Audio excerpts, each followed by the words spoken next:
So the actual construction of this city table has come from just a collection of all kinds of different methods. So if you're looking to make your own table of city buildings, I'll have a few suggestions here for you if you want to check these out. So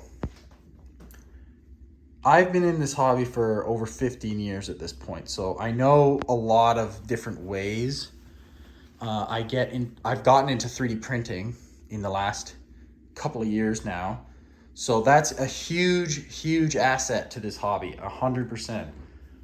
If you're thinking about doing 3D printing, definitely be aware it is a hobby in and of itself. It is kind of separate but also joined, so it takes quite a bit of learning as well. I have somewhat of a 3D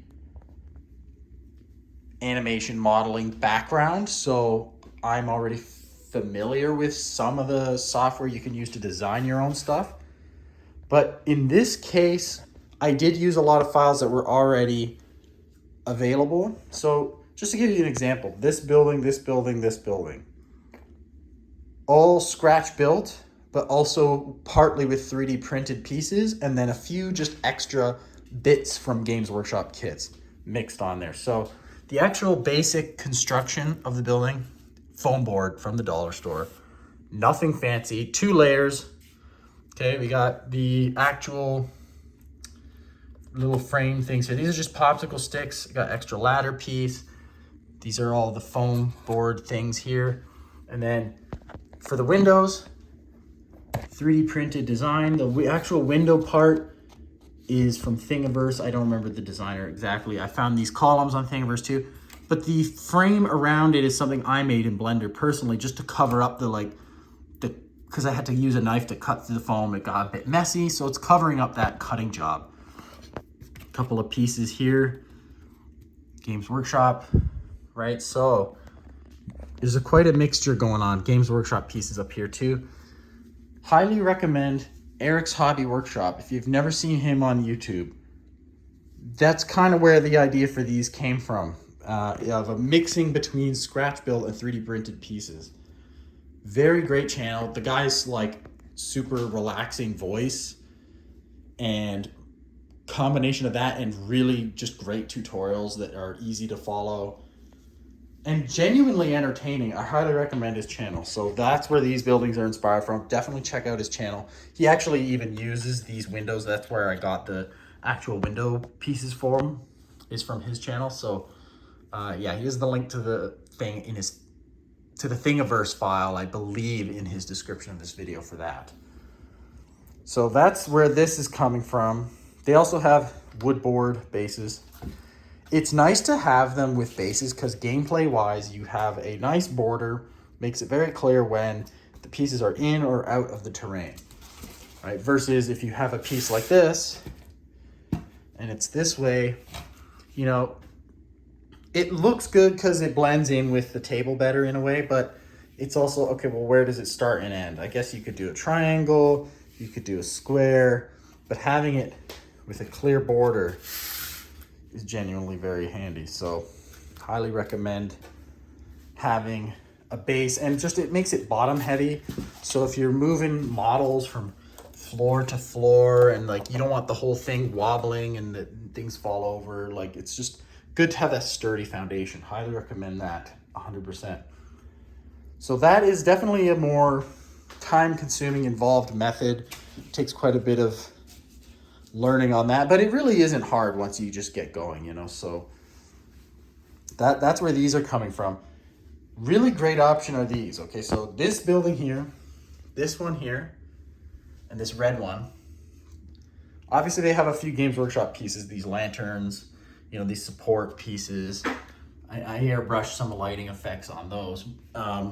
But MDF board, okay, these came from eBay.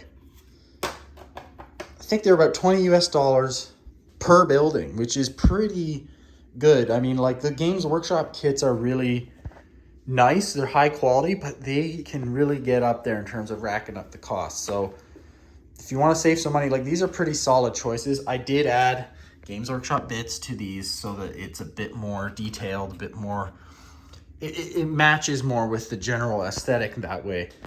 Having an airbrush as well is fantastic to do some lighting effects and stuff like that, if you can manage that. But yeah, like those are solid, pretty inexpensive choices that look really good really quickly.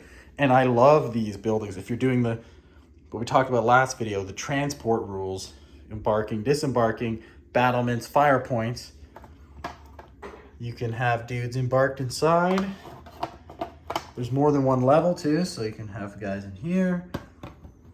These definitely offer a lot of gameplay value. And then you got the snipers hiding in the window right there, ready to take a shot. So those are great options, 100%. If you want absolutely minimal work, I only have one of these, but Battlefield in the Box has these. It's like literally made of some kind of ceramic or something. They're quite heavy. But yeah, Battlefield in the Box, these are some ruined buildings. They have other stuff too, like hills and stuff, I believe. Recommend those. They come pre-painted and everything, so just pop it out of the box, stick it on your table, and you're done. That being said, I did add color to it. I added some of the brown, trying to do kind of like a watery sort of effect, like it's been rained on a lot over the years. But those are a great, quick, fast option. And I think they might still be a little less than the GW kits, to be honest. So then we go to real quick talking about stuff like this. Your sort of square ruins with some your basic area terrain piece. Now I added some broken parts of a rhino, just random extra bits. Even a few like failed 3D print pieces. That's one thing that's great about 3D printing. If you do have failures, you can use it for terrain still. That being said, I think these are from old Games Workshop kits. I know the Imperial Guard Battle Force used to have ruins like this back in like 5th edition or 4th edition or something like that. Maybe some of the starter sets, but I mean, that's a pretty straightforward little ruin, and it's on a nice wooden board, so it's nice and heavy. It's not going to shift around and mess up while you're putting miniatures on it. But that's great for some area terrain, but you do want to make sure you got lots of line of sight blocking going on here. That down low view is fantastic. So now moving on to these two. This is my last couple I'll talk about here, and then we'll get on. And then, but yeah, this one is, check out on Kickstarter, the Snot Goblin. These are designed to be completely modular ruins. You rearrange the pieces, like you can see how the floor is kind of divided there. You could basically rearrange it into any sort of arrangement you want. I did two L-shaped ruins because that's nice and easy, and now I got a big square. But you could have them like this, and you can see they kind of hook on here. They connect. I can't really do that well because I'm going one-handed right now. I have a camera in one hand, and then this piece kind of slides in. There's a little gap there to connect them. But you could have one big piece like this instead, right? So, and then these actually come off the top layer. So you could have like one just 4-story tall one. You could have one really long piece. It's any arrangement you want. And now, if you look on the inside, this is kind of how it comes, just like, it's pretty standard sort of ruined building look. I added these pieces on the outside. So like this lantern, the eagles, the statue, these supports, this like pipe piece. I added those myself. Those don't come with it, standard. The ladder here as well is added. So yeah, so you can really turn it into, it's a great foundation piece for any sort of ruined shape that you want. So Snot Goblin on Kickstarter, that's where I got these guys from. Also recommended by Eric's Hobby Workshop. Again, I recommend his channel, it's fantastic. And then for your mat, any old game mats will do. You know, you got the mouse pad neoprene material. I believe that's what it's called. That's generally the quality event standard that is used at most events. So highly recommend that. Plus, it just sounds nice when you roll the dice on these versus like hardwood. It sounds way better this way. So what kind of table is your favorite to play on? I like ruined cities personally, but it does get a bit cliche with Warhammer that, you know, in the grim darkness of the far future, there are only ruined cities. That's what it seems like. But there are definitely drastically more environments to play games in Warhammer 40,000 and Horus Heresy. Personally, I like the classic sort of grass mat vibe as well, but for gameplay wise, this definitely offers a lot of variety. So tell me what you think. What's your favorite way to play? What's your favorite type of table to play on? And let's get a conversation going.